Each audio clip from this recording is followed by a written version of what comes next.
When it turns fall and we're approaching the holidays, especially Thanksgiving, do you think about pumpkin bread?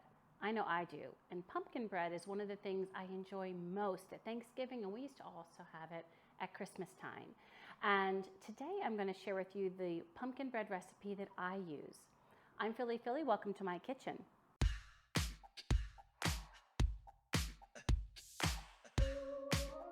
The pumpkin bread recipe I've always used ever since I got a cookbook from my sister called More Than a Tea Party is entitled Pilgrim Pumpkin Bread. And I think what sets this pumpkin bread apart from some others that I've tasted is it has some really rich, warm spices that include cinnamon, nutmeg, and cloves.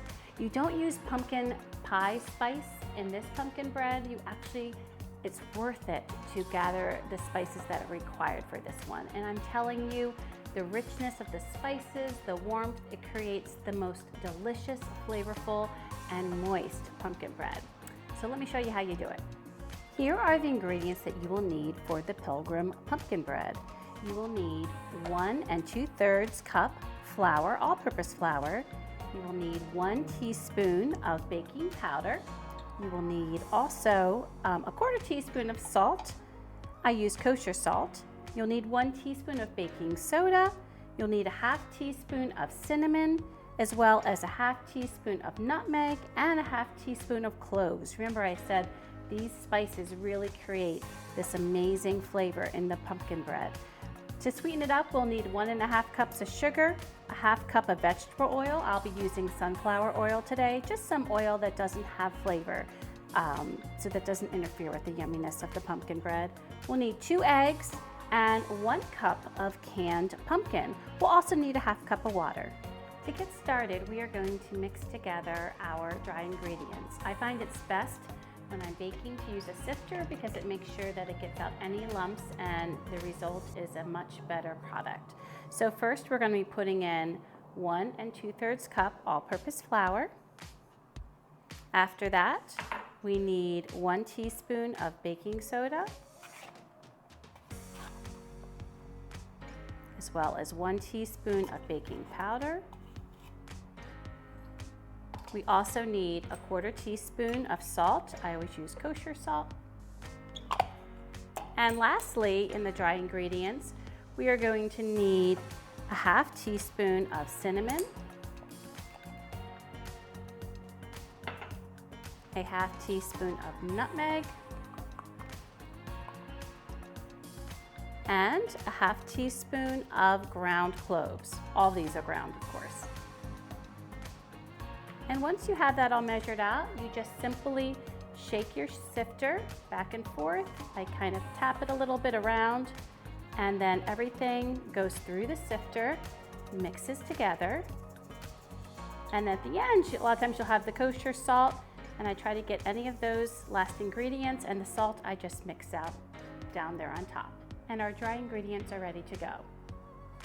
Now for our wet ingredients. We are going to start with sugar, which actually is a dry ingredient but needs to go in at this point. That's 1 1/2 cups sugar.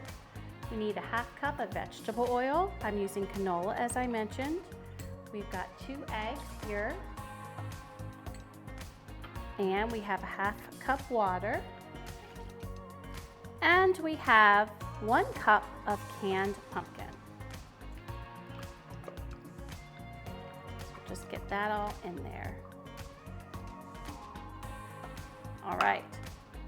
Next, we want to gently mix this together until it all comes together.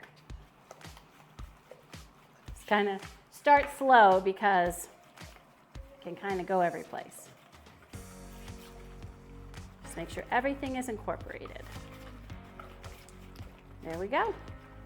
With our wet mixture combined, we're now going to add our dry mixture to that. And mix and incorporate.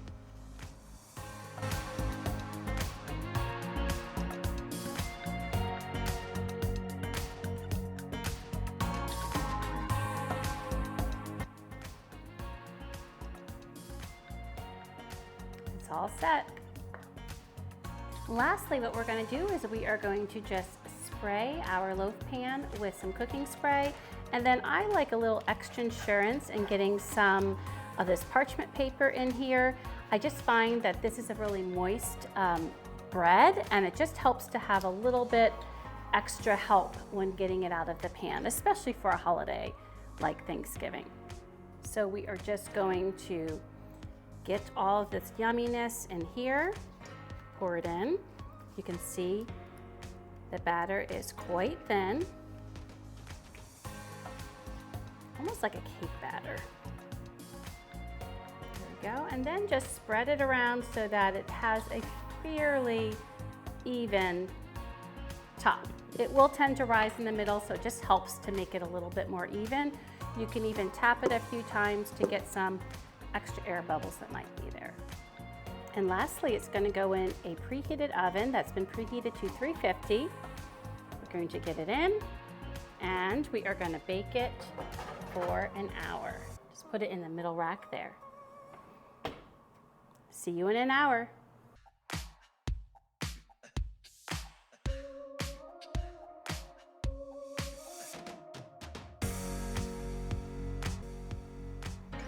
And there she is, all done, beautiful, browned, delicious. Even better once you wrap it and put it in the refrigerator to make sure it stays moist and absolutely scrumptious.